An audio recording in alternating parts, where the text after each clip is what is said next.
रहम के लिए मुनाजात। ज़बूर 123। तू जो आसमान पर तख्त नशीन है, मैं अपनी आँखें तेरी तरफ उठाता हूँ। देख जिस तरह ग़ुलामों की आँखें अपने आका के हाथ की तरफ और लौंडी की आँखें अपनी बीबी के हाथ की तरफ लगी रहती हैं, उसी तरह हमारी आँखें खुदावंद अपने खुदा की तरफ लगी हैं,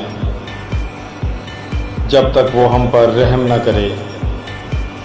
हम पर रहम कर, आए खुदावंद, हम पर रहम कर, क्योंकि हम ज़िल्लत उठाते उठाते तंग आ गए हैं।